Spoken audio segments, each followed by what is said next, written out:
आज मैं बद्रीनाथ झा एडवोकेट वसीयत को अवैध करार देने के संबंध में बताने जा रहा हूँ।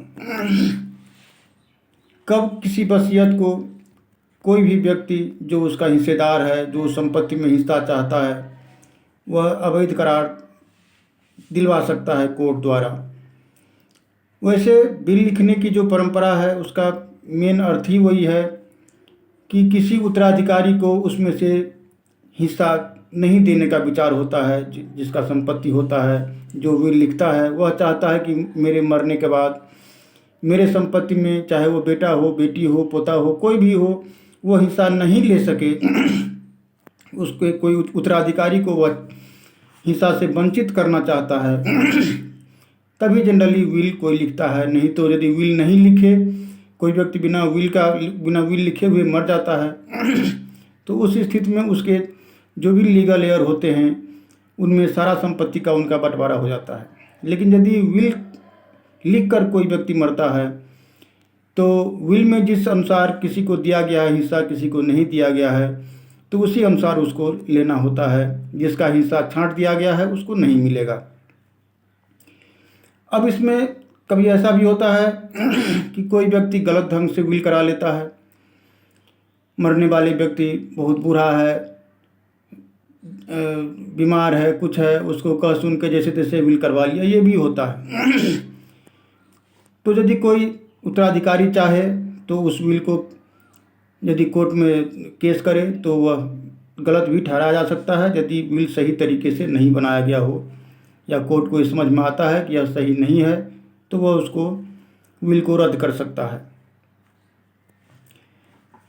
अब पहले ये समझना जरूरी है कि वसीयत का रजिस्ट्री कराना जरूरी है या नहीं।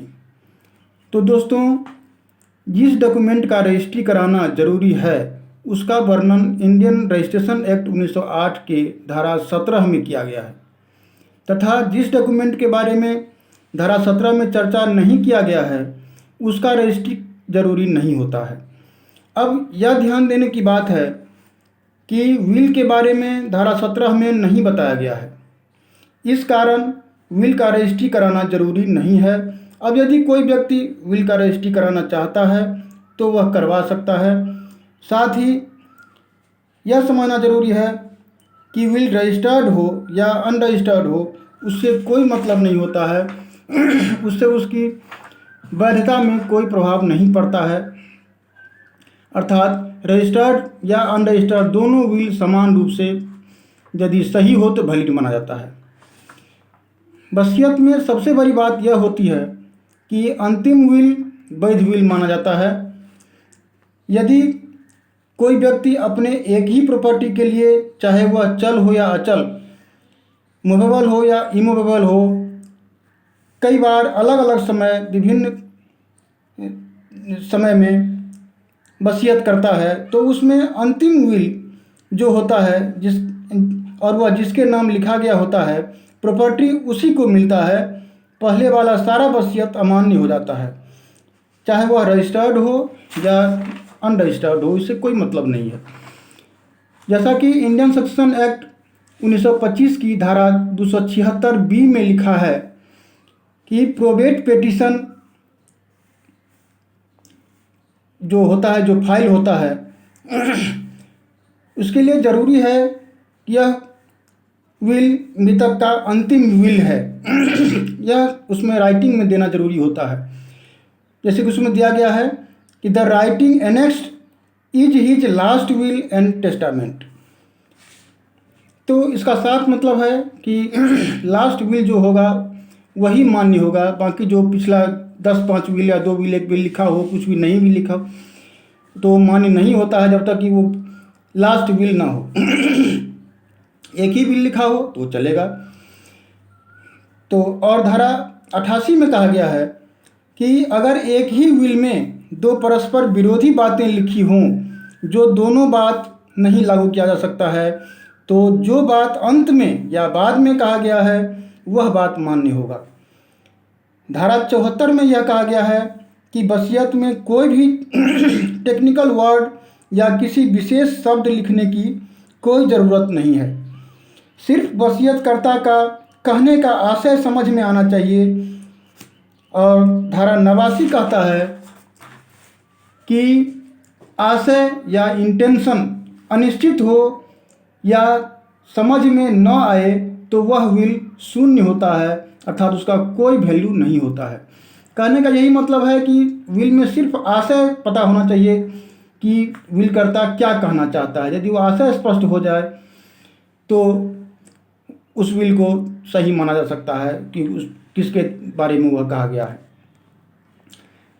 अब ये प्रश्न आता है कि वसीयत कौन कर सकता है। यह बहुत ही महत्वपूर्ण है।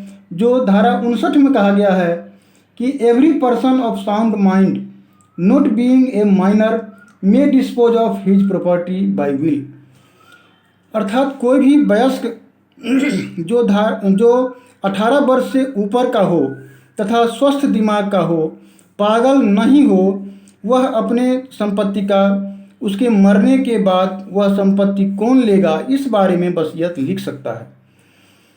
धारा 59 में 4 एक्सप्लेनेशन दिया गया है जो बहुत ही महत्वपूर्ण है।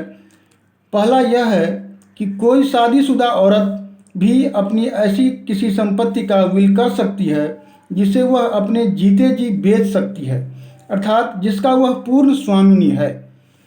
दूसरा है कि कोई ऐसा व्यक्ति जो बहरा या गूंगा अंधा हो लेकिन वह यह समझता है कि वह क्या करने जा रहा है, तो वह अपने संपत्ति का वसीयत कर सकता है। तीसरा यह कहता है कि कोई ऐसा व्यक्ति जो साधारणतः पागल है लेकिन कभी कभी वह स्वस्थ दिमाग का रहता है या हो जाता है, तो उस समय जब वह सही दिमाग का रहता है अपने संपत्ति का विल लिख सकता है।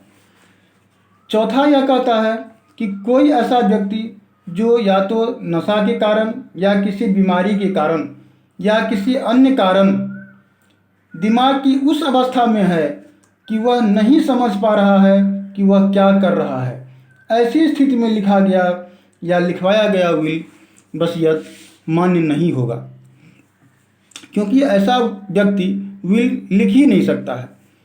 धारा 61 में कहा गया है कि कोई विल या उसका कुछ भाग ऐसा है कि वह कपट करके या जोर जबरदस्ती या बहुत ज़्यादा आग्रह करके करवाया गया है, तो वह विल मान्य नहीं होगा तथा फ्रॉड, कोर्सन या इम्पोर्चुनिटी साबित होने पर अवैध घोषित किया जाएगा और वह विल मान्य नहीं होगा।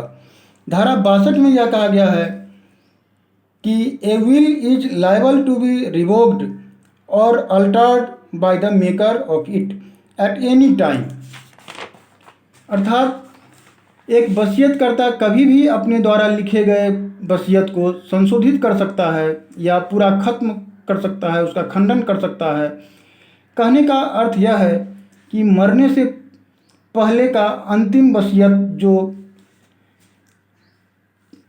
सही तरीके से बनाया गया हो वही वसीयत सही वसीयत होता है तथा वसीयतकर्ता का कोई भी उत्तराधिकारी किसी भी विल को कोर्ट में चैलेंज कर सकता है तथा यदि विल अवैध साबित हुआ तो वह मृतक बिना वसीयत का माना जाएगा और उसका संपत्ति सारी उत्तराधिकारी में बटेगा। तो इस तरह मैं ये बताया कि जो किस गलत तरीके से कोई विल लिखा लिए जाते हैं तो उसको कानून में प्रावधान है कि उसको कैंसिल कराया जा सकता है, रद्द कराया जा सकता है। अन्यथा विल यदि वैलिड हो तो जो विल के जो एग्जीक्यूटर होते हैं उनको सारे संपत्ति पर जो इसमें लिखा रहता है उसमें राइट होता है। धन्यवाद।